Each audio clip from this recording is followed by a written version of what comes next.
2장 29절 우리 한 목소리를 함께 읽도록 하겠습니다. 시작. 오직 이면적 유대인이 유대인이며 갈리는 마음에 할지니 여기 곧 율법 조문에 있지 아니할 것이라.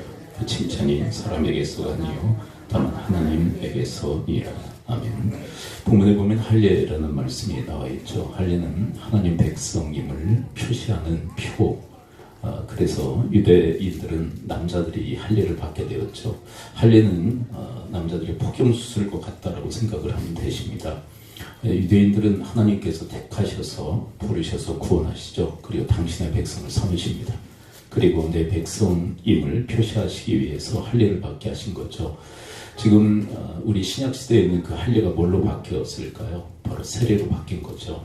이제 우리는 하나님의 백성들, 하나님의 구원의 자녀들이 되었음을 표시하기 위해서 물세례를 베풀게 되죠. 물세례를 받아야 구원받는 게 아니고요. 구원받았기에 구원의 표시로 세례를 받게 되는 것입니다. 자, 그런데 오늘 본문에서 이 할례와 관련해서 아주 중요한 이야기를 말씀하고 있습니다. 우리 세례받은 우리에게 동일하게 하시는 말씀으로 받을 수 있는 것이죠. 로마서 2장 25절을 함께 읽어볼까요? 함께 읽습니다. 시작. 율법을 행하면 할례가 유익하나 만일 율법을 범하면 내 할례는 무할례가 되느니라. 너희들 유대인들은 할례를 자랑하지. 그런데 말이야, 그 할례가 의미 있기 위해서는 하나님의 말씀, 율법을 행해야만 돼. 하나님의 율법을 지켜야만 그 할례가 의미 있는 거지. 만일 율법을 지키지 않는다면 그 할례는 의미가 없어 라고 얘기하시는 거죠. 자, 그런데 이것은 단순히 유대인들에게만 해당하는 말씀일까요? 우리 세례받은 우리는 어떨까요? 세례를 받았다고 자랑하지만 정작 하나님 말씀, 율법을 행하지 않는다면 세례가 의미가 없다라는 말씀으로 우리에게 동일하게 말씀하시는 거죠. 우리가 하나님의 율법, 하나님의 말씀을 지킬 때 우리의 세례는 의미가 있다라고 우리에게 들려주시는 그런 메시지인 것입니다. 자, 그래서 이 본문에서 어떤 이야기까지 하느냐면 이방인들, 무할례자들, 할례를 받지 않는 사람들이 하나님의 율법을 지킨다면, 그것도 온전히 지킨다면 유대인들을 부끄럽게 하게 될 것이다. 그 얘기를 합니다. 2장 27절을 함께 따라가 보도록 할까요? 무할례자는 이방인들을 의미하죠. 자, 함께 읽어보죠. 시작. 또한 본래 무할례자가 율법을 온전히 지키면 율법 전문과 할례를 가지고 율법을 범하는 너를 정죄하지 아니하겠느냐. 이방인들이랄지라도 하나님 말씀을 온전히 지켜낸다면 그들이 너희들을 부끄럽게 하지 않겠는가. 그래서 28절에서 이렇게 우리에게 말씀하시죠. 함께 읽어봅니다. 시작. 무릇 표면적 유대인이 아니요 표면적 육신의 할례가 아니니라. 이게 무슨 얘기냐면 표면적으로 할례를 받았다고 해서 참된 유대인이라고 말할 수 있는 게 아니다. 그렇다면 여기에 뭐가 내포되어져 있는 것일까요? 율법을 행할 때 참된 유대인이 될 수 있다. 이것을 우리에게 그들을 적용해 본다면 결국 우리가 세례를 받아서 구원의 표를 다 받은 사람들이죠. 어린아이들은 유아세례를 받고 어른들은 어떤 시점에 다 세례를 받았습니다. 근데 그 세례 받았다고 참된 그리스도인이냐? 그렇게 말할 수가 없다는 거죠. 그러면 참된 그리스도인은 누구냐? 하나님의 말씀, 하나님의 율법을 지켜 행하는 자가 바로 참된 그리스도인이다. 이렇게 칭할 수 있다라고 말씀하고 있는 것이에요. 여러분, 누가복음 10장에 보게 되면 율법사 하나가 예수님께 와서 중요한 질문을 드리게 되죠. 로마서 10장 25절을 함께 보도록 할까요? 25절부터 함께 읽어봅니다. 시작. 어떤 율법 교사가 일어나 예수를 시험하여 이르되 선생님, 내가 무엇을 하여야 영생을 얻으리까? 율법 교사는 아주 중요한 질문을 주님께 하게 되죠. 내가 무엇을 해야만 영생을 얻을 수 있습니까? 일생일대에 아주 중요한 질문을 주님께 드린 거예요. 근데 이것은 예수님을 시험하기 위한 악의적 의도로 예수님께 접근한 것이죠. 그때 예수님께서 역질문을 하시게 되죠. 26절을 함께 읽습니다. 시작.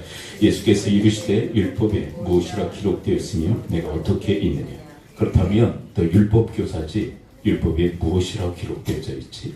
그 율법을 넌 어떻게 읽고 있느냐라고 했을 때 이 율법사는 율법의 핵심을 꿰뚫어 알고 있었어요. 그래서 그것을 이야기하게 되죠.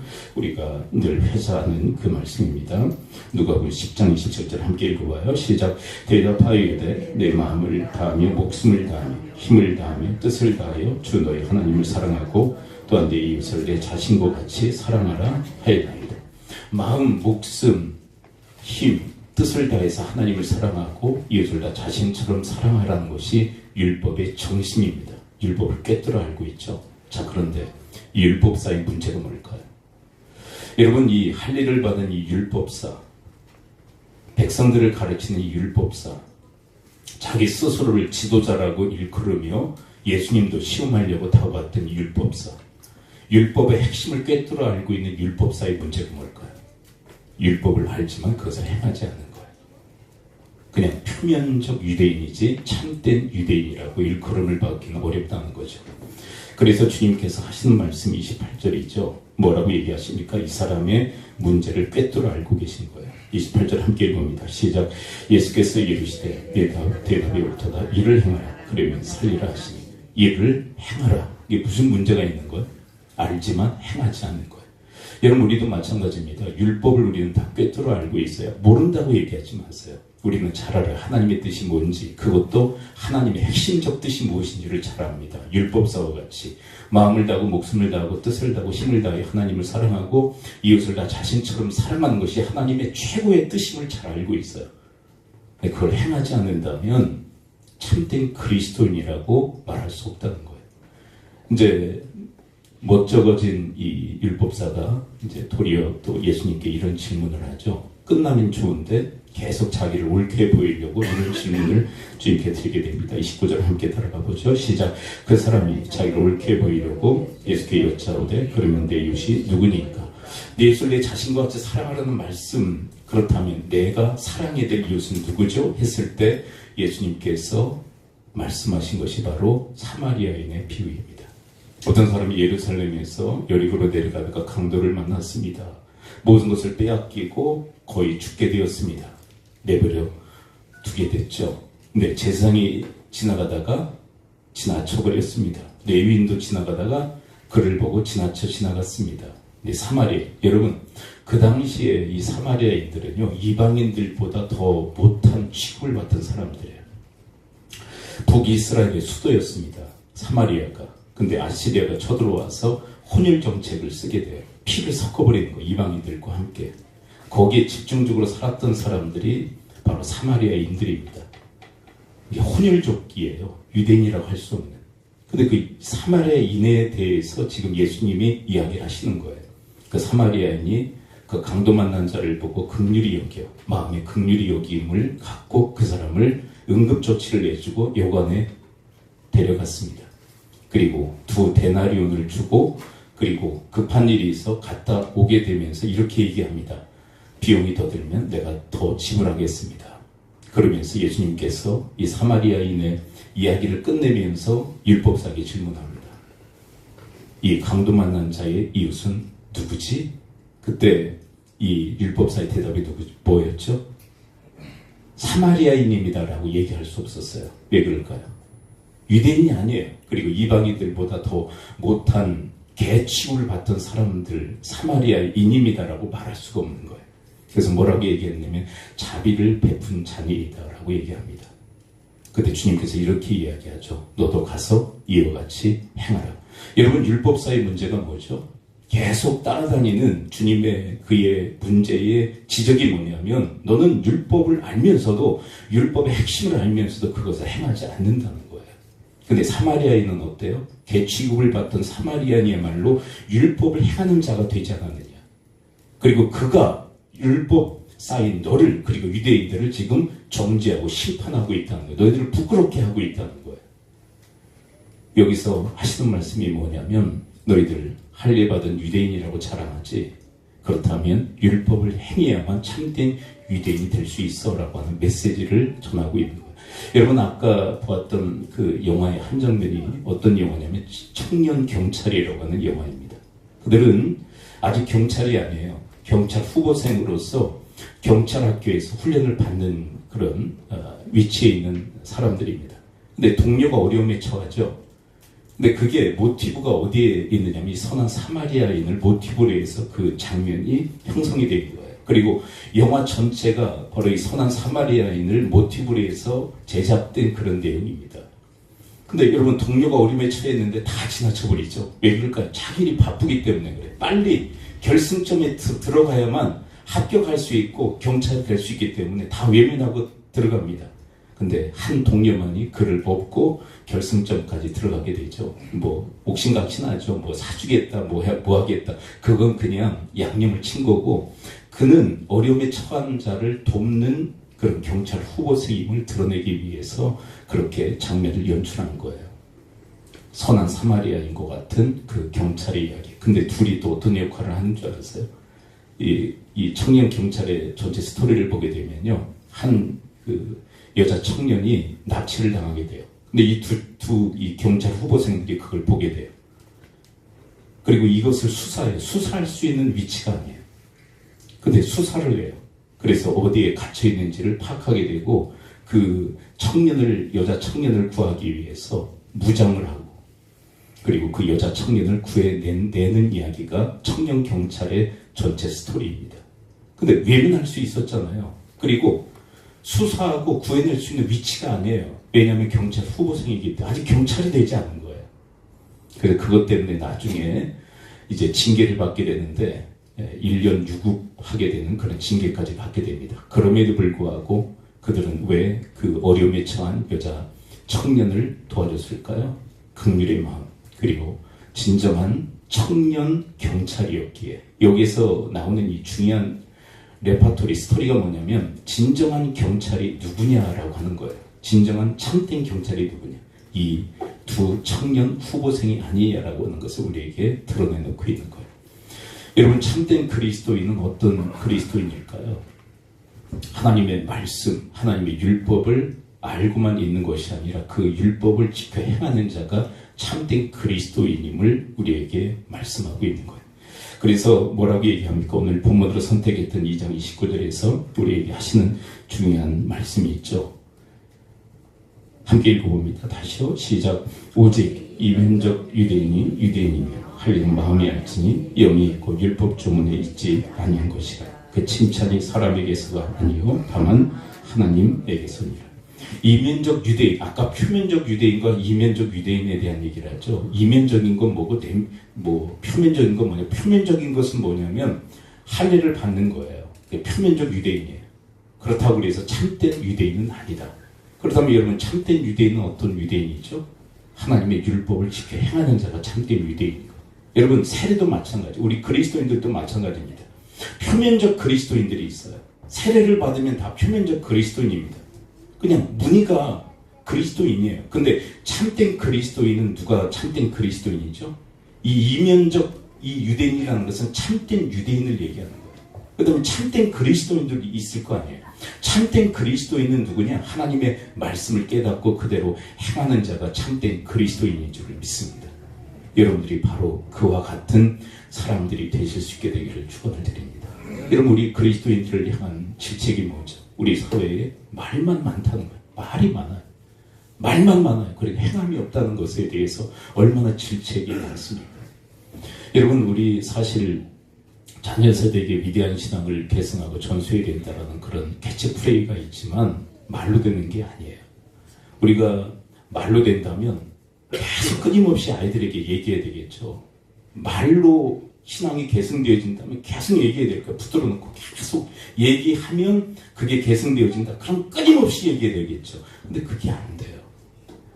왜냐하면 아이들은 등을 보고 자라는 그런 존재들이기 때문에 어떻게 살아가느냐를 보고 그 신앙을 물려받는 거예요. 말로 되는 게 아니에요. 신앙 계승은 어떻게 살아가느냐. 여러분, 지금 우리 강단에서 주의 말씀을 듣잖아요. 그 다음에 부모 세대가 어떻게 살아가느냐가 아이들의 신앙 전수가 결정되어진다. 그러니까 아이들은 지금 뭐 엉뚱한 짓을 하는 것 같죠. 엉뚱한 일. 뭐 그리기도 하고, 뭐 글씨도 쓰고, 뭐 지금 여러 가지를 합니다. 지금 아이들. 근데 무서운 눈초리로 어른들을 보고 있는 거예요. 우리 부모 세대를 바라봅니다. 어떻게 어떻게 사는지, 어떻게 생활하는지, 말씀 들은 대로 진정 사는지. 여러분, 아이들, 우리 자녀 세대가 부모 세대를 보았을 때 참된 그리스도인들이구나. 그건 어디에서 결판이 나요? 행함을 통해서 결판이 나는 거예요. 행하지 않는데 말만 해, 우리 부모는. 그리고 우리 부모는 교회 생활과 가정 생활이 달라. 교회에서는 천사야. 근데 가정에 돌아오면 악마야. 그러면 아이들에게 신앙 유산 계승이 불가한 거예요. 우리 부모는 한결같아. 나쁜 면에서 한결같은 게 아니라 교회에서도 잘하지만 가정에 들어와서도 잘해. 근데 그게 말로 되는 문제입니까? 행함으로 되는 문제잖아요. 그렇죠? 여러분, 참된 그리스도인은 어떤 그리스도인이냐? 하나님 말씀을 듣고, 오늘 말씀처럼 얘기한다면 율법을 듣고 그대로 행하는 자가 참된 그리스도인인 줄을 믿습니다. 이게 바로 이면적 유대인, 이면적 그리스도인에 대한 이야기예요. 그런데 여러분이 이면적 그리스도인이 되기 위해서는 어떻게 해야 되느냐? 29절을 한번 다시 한번 읽어볼까요? 어디에 초점이 맞춰져 있는지 29절 함께 읽어봅니다. 시작. 오직 이면적 유대인이 할례는 마음에 알지니. 그러니까 표시로서 겉에 할례를 받으면 표면적 유대인이잖아요. 근데 그 할례를 어디에다 받으라고요? 마음에 받으라. 근데 마음에 할례를 받는 게 도대체 어떻게 받는 거냐? 이것은 무엇을 의미하는 거냐면 마음의 변화를 먼저 받으라는 거예요. 마음의 변화가 있어야 삶의 변화가 일어나지 않겠느냐. 여러분, 표시만 할례를 받고 표시만 세례를 받았다고 마음이 변하지 않으면 삶은 변할 수가 없다는 거예요. 그래서 마음의 할례는 마음의 변화를 받아라. 그래서 아까 읽었던 누가복음 10장에 그 최고의 율법의 그 버전이 마태복음, 마가복음에도 기록되어 있지 않습니까? 그런데 그 순서의 첫 번째 목록이 뭐였죠?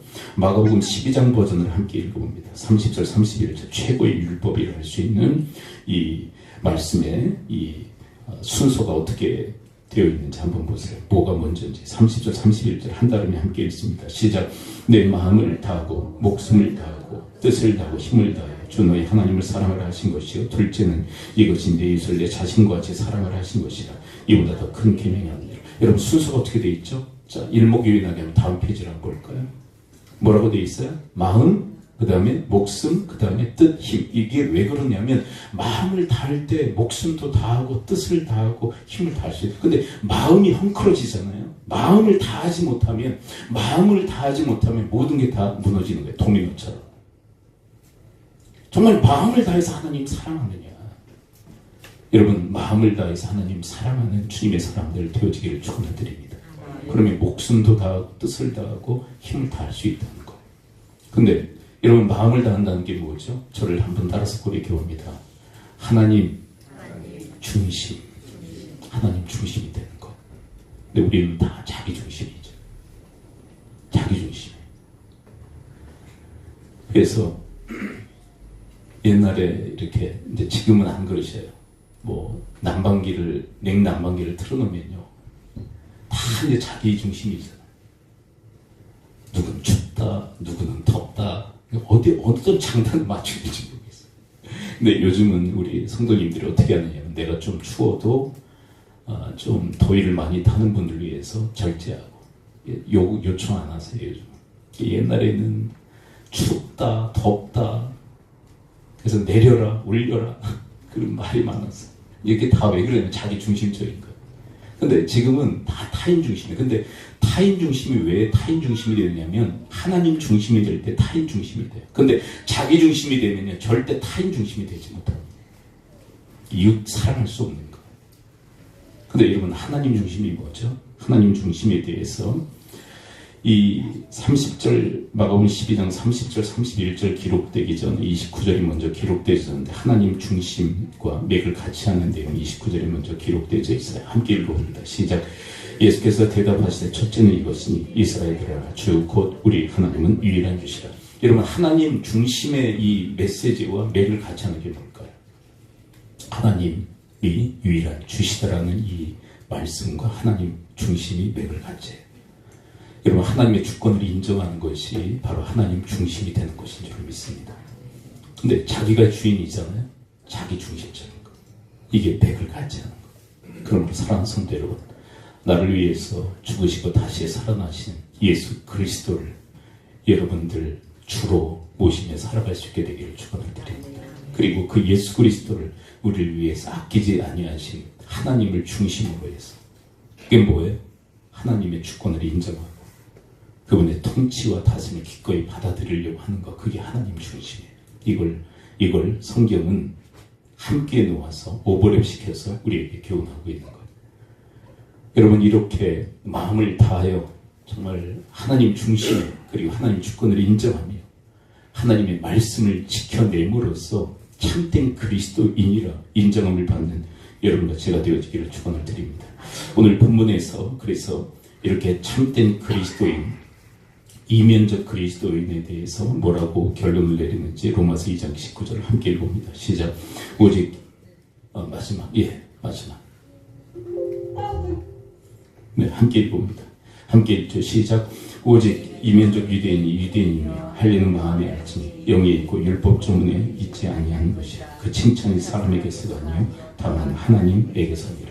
여러분, 누가 칭찬하시느냐? 사람은 안 할지라도 이런 참된 그리스도인, 참된 유대인에 대해서, 지금은 참된 그리스도인에 대해서 하나님께서 칭찬하시는 줄을 믿습니다. 잘해요. 여러분, 이 땅에서 잘 사는 것은 부자로 사는 것을 잘 산다고 얘기하죠. 근데 성경은요, 부자로 사는 것을 잘 산다고 결코 얘기하잖아요. 뭐 부자면 잘 산다. 뭐 부자로 사는 건 부자로 사는 거지 잘 사는 건 아니거든요. 여러분, 마태복음 25장에 보게 되면 5달란트, 2달란트 받은 자에게 이렇게 얘기하십니다. 잘하였도다, 착하고 충성된 종아. 이게 잘하였도다라는 것은 잘 살았다. 근데 세상의 가치와 성경의 가치가 다른 거예요.